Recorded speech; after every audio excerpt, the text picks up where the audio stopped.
बहादूर कमळकेशी, वय 49. त्याच्या परिवारात कोणीच नव्हतं.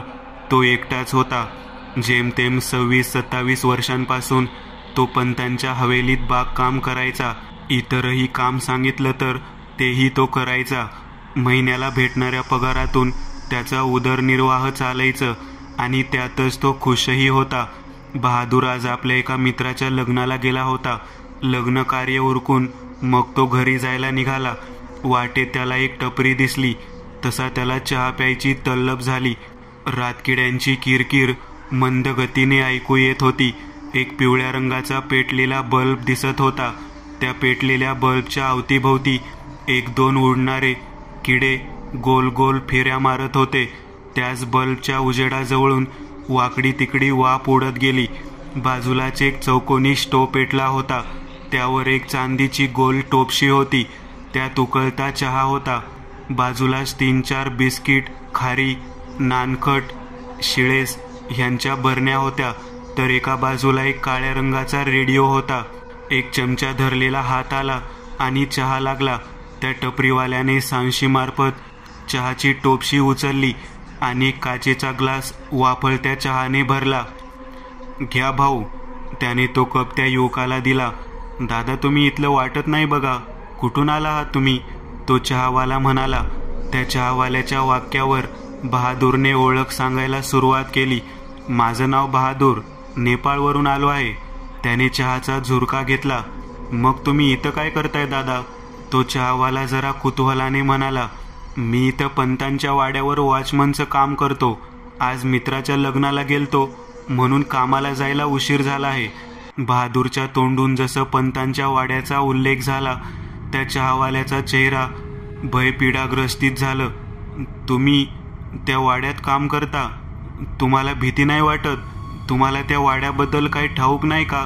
तो चहावाला कापऱ्या स्वरात बोलू लागला. म्हणजे गेली 20 वर्ष काम करताय तिथं मी. बरं, आता मला त्या वाड्याबद्दल सांग. बहादूरने चहाचा रिकामा ग्लास बाजूला ठेवला. वरच्या खिशातून एक बिडी हळूच बाहेर काढली. ती ओठान धरली. लायटर काढून तो जोरात हलवला आणि मग बटन दाबलं. तसा तो लायटर खसकन पेटला. निळ्या पिवळ्या आगीवर त्याने ती बिडी पेटवली.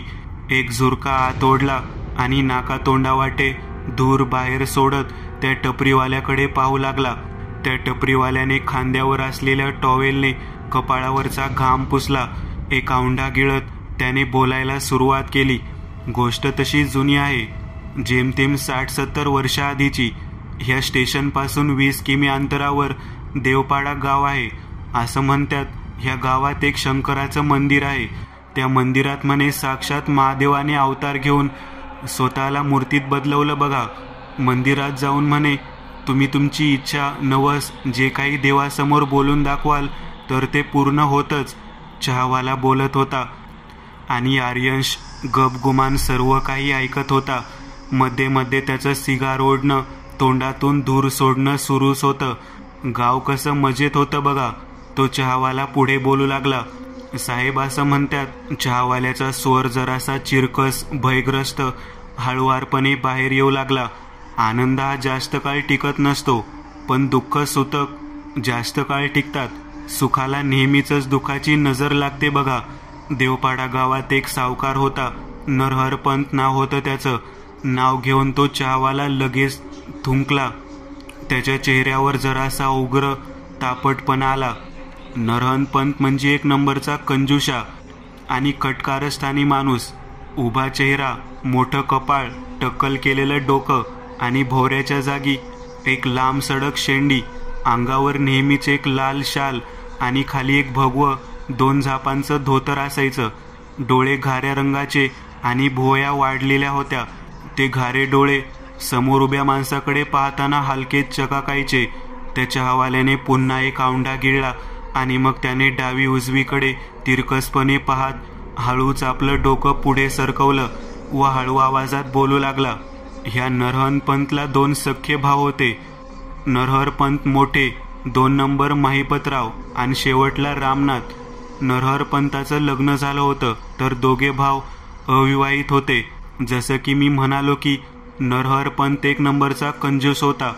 त्याच कंजूशीपोटी तो चहावाला डोळे वटारून एकदम स्तब्ध उभा आर्यंशकडे पाहत होता.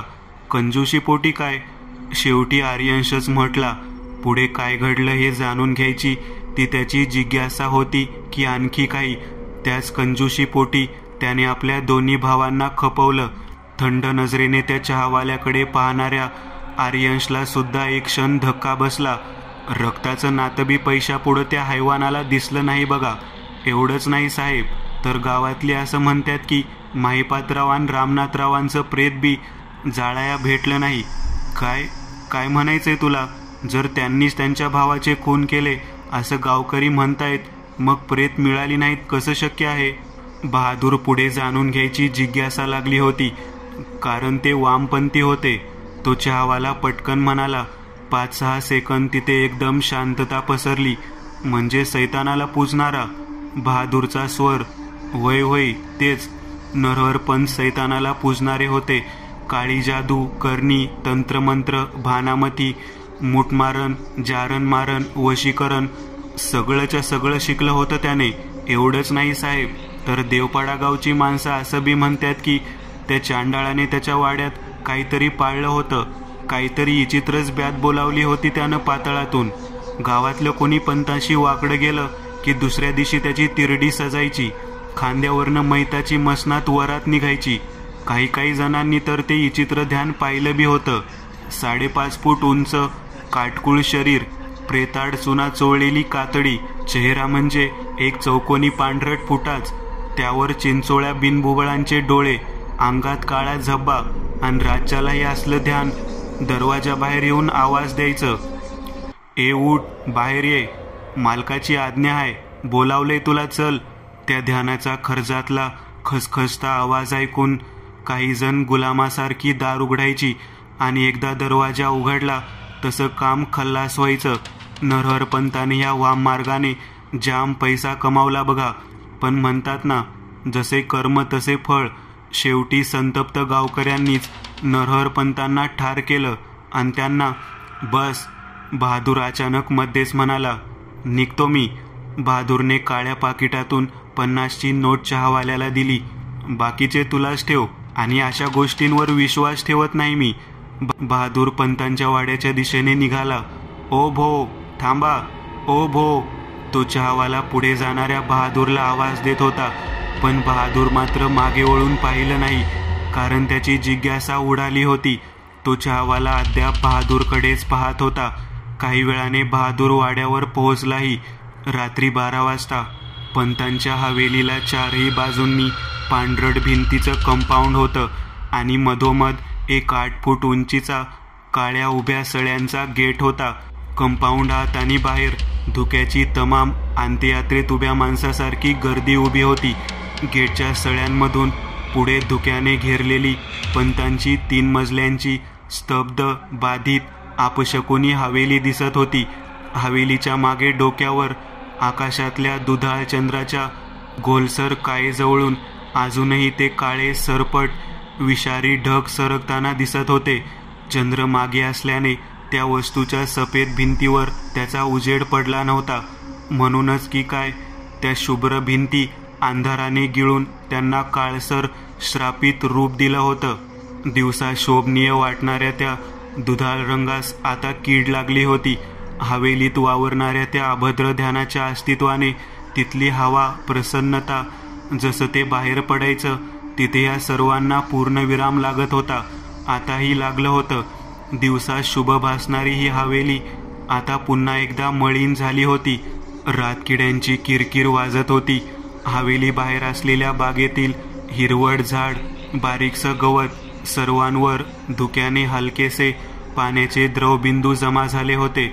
बागेतच थोडं बाजूला आजच रियाने एक झोपाळा बनवून घेतला होता, जो अंधाऱ्या रात्री एकटाच कोणीतरी त्यावर बसल्यासारखा मागे पुढे झुलत होता.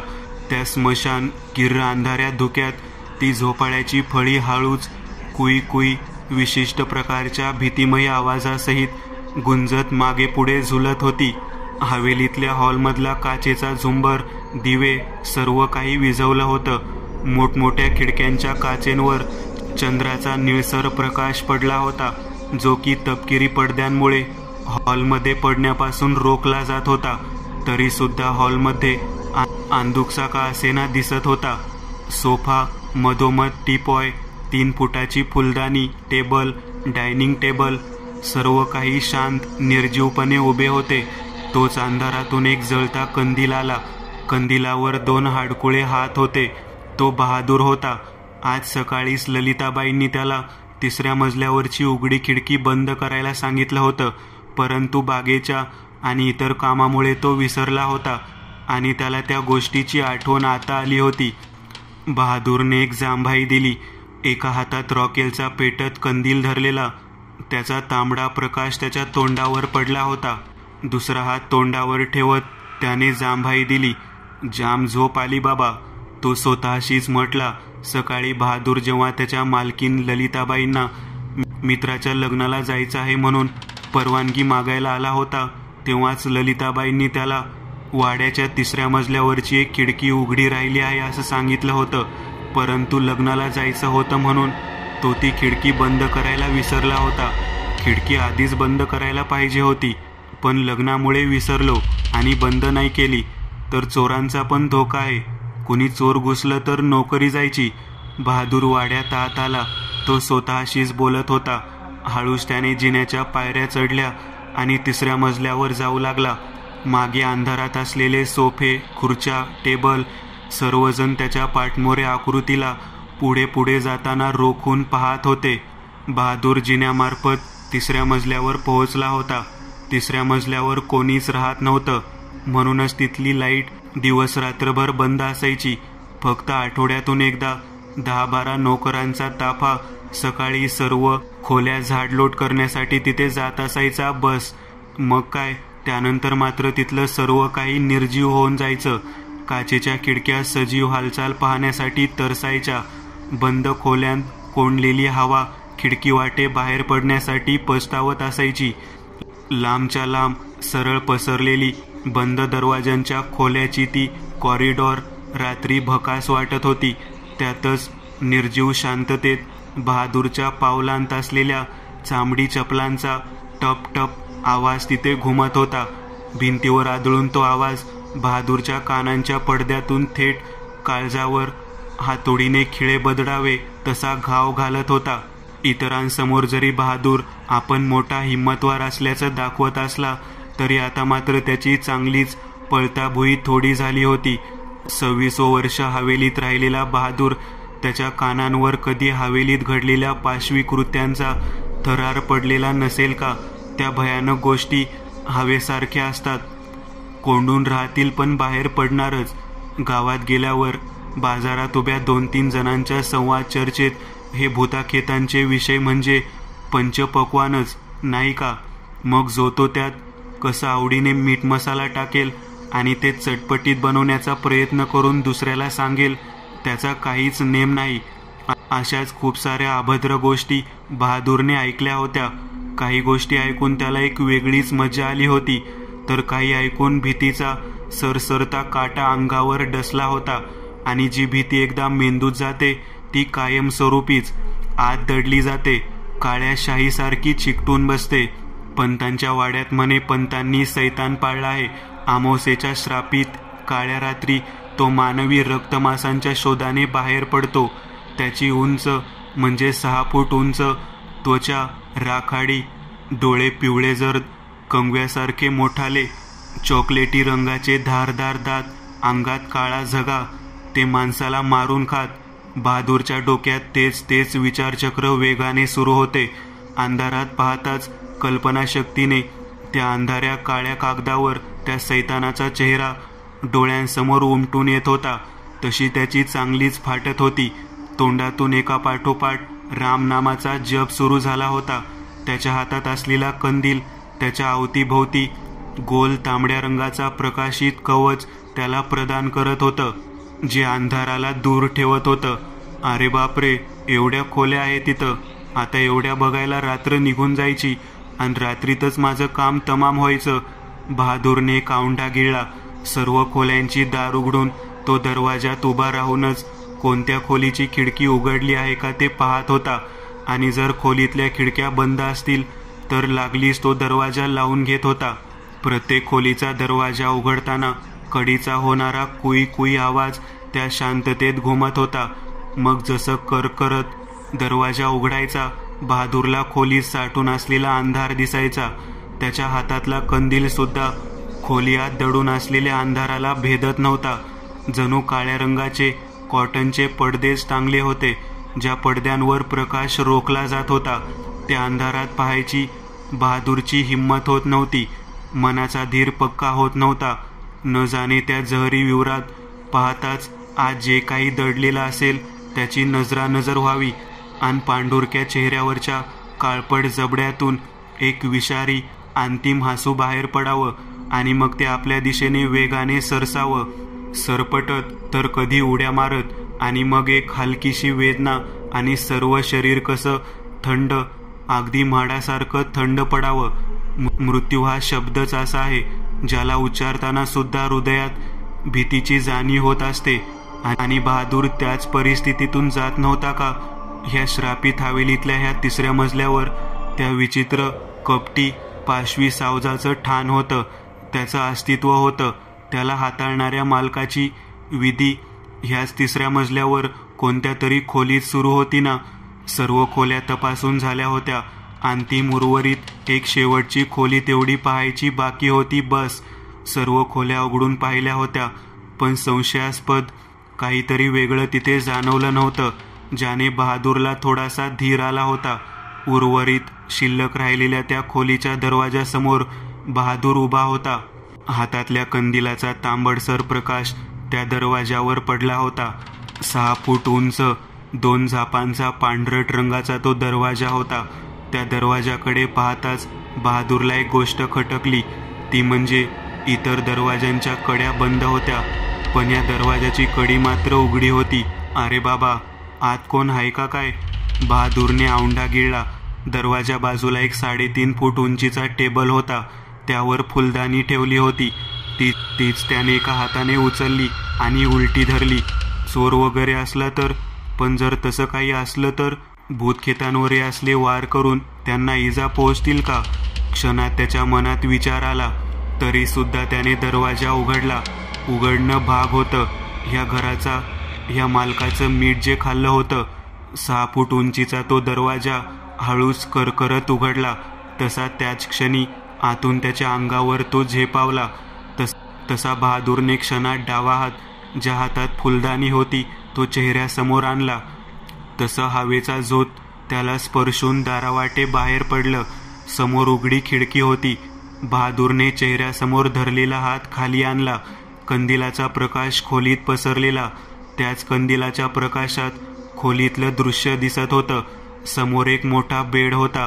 पुढे काचेचा आरसा होता आणि बेड डाव्या बाजूलाच एक चॉकलेटी रंगाची झुलणारी घोडा खुर्ची होती.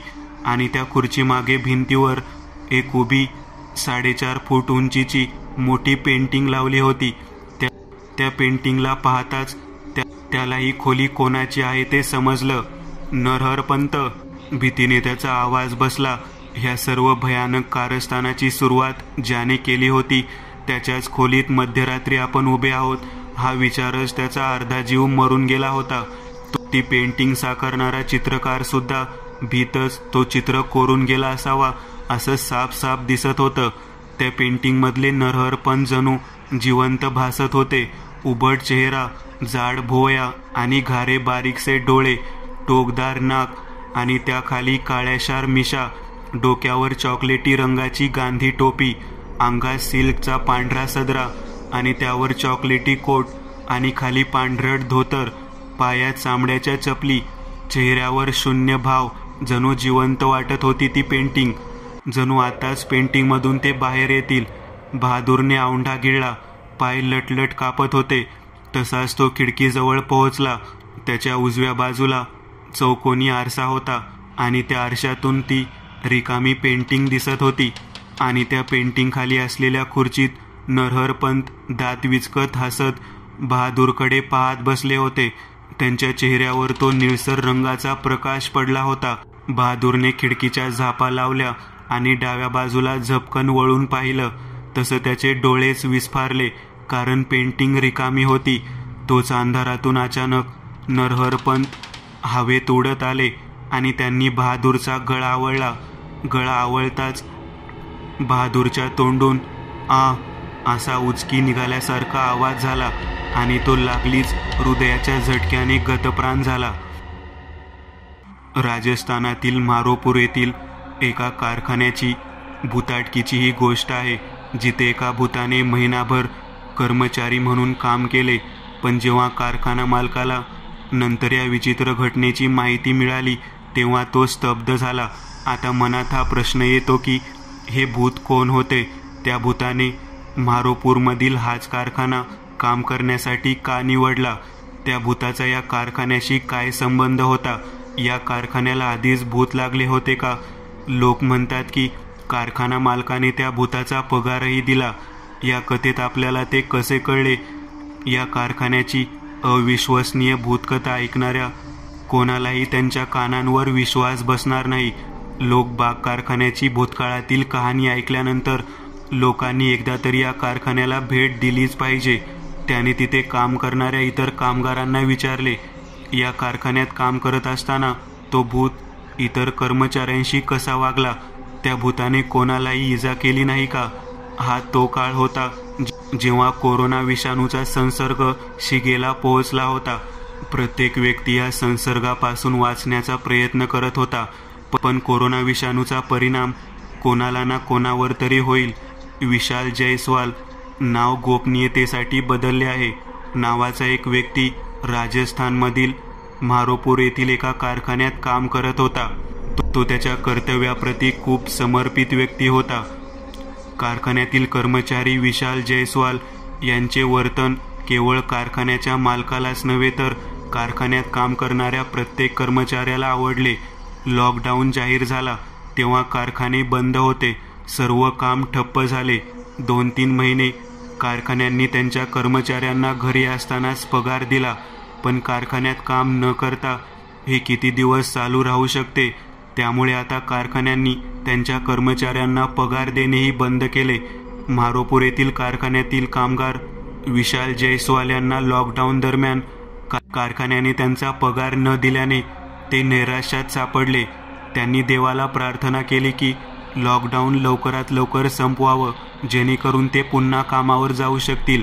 पण कोरोना विषाणूचा संसर्ग वाढत होता. लॉकडाऊन वाढत चालला होता. दरम्यान एक दुर्दैवी घटना घडली. कारखान्यात काम करणाऱ्या विशाल जयस्वालला कोरोनाची लागण झाली आणि अनेक प्रयत्न करूनही त्याला वाचवता आले नाही. तो मरण पावला. विशाल जयस्वाल यांच्या कारखान्यात कळवण्यात आले की त्यांचा कर्मचारी विशाल जयस्वाल यांचा मृत्यू झाला आहे. विशाल जयस्वालच्या कुटुंबात त्याची पत्नी आणि 2 लहान मुले होती. आता विशाल जयस्वालच्या निधनानंतर घरचा खर्च भागवणे कठीण झाले होते. लॉकडाऊन संपला आहे. कारखान्यांना पुन्हा सुरू करण्याचे आदेश देण्यात आले. राजस्थानमधील मारोपूर येथील कारखाना ज्यामध्ये विशाल जयस्वाल काम करत होता तोही सुरू झाला. एके दिवशी कारखान्याच्या मालकाला विशाल जयस्वाल ऑफिसमध्ये त्याच्या समोर उभा असलेला दिसतो. जेव्हा कारखाना मालकाने विशाल जयस्वालला पाहिले तेव्हा त्याला धक्काच बसला. त्याने विशाल जयस्वालला सांगितले की तुमच्या मृत्यूची बातमी आम्हाला पोहोचली आहे. कारखाना मालकाच्या या प्रश्नावर विशाल जयस्वाल हसले आणि म्हणाले, कोणीतरी तुमच्यावर विनोद केला असेल. तेव्हा विशाल जयस्वाल म्हणाले की कारखाना सुरू झाला आहे, मी कामावर आलो आहे. यावर कारखाना मालक म्हणाला, तुमच्यासारखा कष्टाळू कर्मचारी कुठे मिळेल? म्हणूनच आमच्या कारखान्याचे दरवाजे तुमच्यासाठी नेहमीच खुले आहेत. तुम्ही आजपासूनच कर्तव्य सुरू करावे. विशाल जयस्वाल कारखान्यात काम करू लागला. पण सहकाऱ्यांच्या लक्षात आले की विशाल जयस्वालचे वर्तन बदलले आहे. मशीनवर काम करताना तो अचानक गायब व्हायचा. सर्वांना आश्चर्य वाटले की काही क्षणापूर्वी विशाल जयस्वाल त्याच्या सीटवर काम करत होता, तो अचानक कुठे गेला? विचारले असता विशाल जयस्वाल उत्तर देत असे की तो थोडे फिरायला बाहेर गेला होता. पण त्याच्या सहकाऱ्यांना वाटले की विशाल जयस्वाल खोटे बोलत आहे, कारण त्यांना पावलांचा आवाज ऐकू येत नव्हता. आता विशाल जयस्वाल ओव्हरटाईमसह दिवस रात्र काम करायचा. एकदा कारखान्याच्या मालकाने विशाल जयस्वालला विचारले की तुम्ही कारखान्यात दिवस रात्र काम करता, तर तुम्ही झोपता कधी? कारखाना मालकाच्या या प्रश्नावर विशाल जयस्वाल हसून म्हणायचे, साहेब, सोने आमच्या नशिबात नाही. विशाल जयस्वाल काय म्हणायचे आहे ते त्यांना समजले नाही. त्या रात्री कारखान्यातील जवळजवळ सर्व कर्मचारी घरी गेले होते. विशाल जयस्वाल ओव्हरटाईम करत असताना कारखान्याचा वॉचमन काही कामासाठी आला. त्याने पाहिले की विशाल जयस्वाल ज्या सीटवर बसायचे त्या सीटवर एक अनोळखी व्यक्ती जीर्ण अवस्थेत बसलेला दिसत होता. हे पाहून कारखान्याचा चौकीदार जोरात ओरडत बाहेर पळाला आणि कारखान्याच्या मालकाला आत घेऊन आला. जेव्हा कारखाना मालक चौकीदारासह आत आला तेव्हा त्याने पाहिले की विशाल जयस्वाल त्याच्या सीटवर बसून काम करत होता. हे पाहून कारखान्याच्या मालकाने चौकीदाराला फटकारले आणि विचारले की तो असे का बकवास बोलत आहे? तुम्ही ड्रग्ज घ्यायला सुरुवात केली आहे का? तो अनोळखी माणूस कुठे आहे? विशाल जयस्वाल यावर काम करत आहेत. आता पहारेकऱ्याला वाटले की कदाचित हा त्याच्या डोळ्यांचा भ्रम असावा. महिनाभर कारखान्यात काम केल्यानंतर विशाल जयस्वालने कारखान्यात येणे बंद केले. त्याने त्याचा पगारही घेतला नाही. कारखाना मालकाने त्याच्याशी मोबाईलवर संपर्क साधण्याचा प्रयत्न सुरू केला, पण विशाल जयस्वाल यांनी दिलेल्या नंबरवर कोणीही फोन उचलला नाही. मग कारखान्याच्या मालकाला वाटले की विशाल जयस्वाल आजारी असावा, म्हणूनच तो कारखान्यात येत नाहीये. म्हणून त्याने विचार केला की त्याने त्याच्या घरी जाऊन त्याची तब्येत विचारावी आणि त्याचा 1 महिन्याचा पगारही द्यावा. जेव्हा कारखाना मालक विशाल जयस्वालच्या घरी पोहोचला तेव्हा त्याला जे कळले ते कळल्यानंतर तो खूप घाबरला. विशाल जयस्वालच्या घरी गेल्यावर कळले की त्याचा मृत्यू 3 महिन्यांपूर्वी झाला होता. कारखाना मालकाला विशाल जयस्वालच्या पत्नीच्या बोलण्यावर विश्वास बसत नव्हता. जेव्हा कारखाना मालकाने विशाल जयस्वालच्या पत्नीला सांगितले की तिचा नवरा गेल्या 1 महिन्यापासून कारखान्यात काम करत आहे, म्हणून तिला आश्चर्य वाटले. तो विचार करत होता की त्याच्या कारखान्यात विशाल जयस्वाल म्हणून काम करणारा तो माणूस कोण होता. जेव्हा त्याच्या मनात विचार आला की कदाचित ते विशाल जयस्वालचे भूत असेल, हे विचार करून तो आतून हादरला.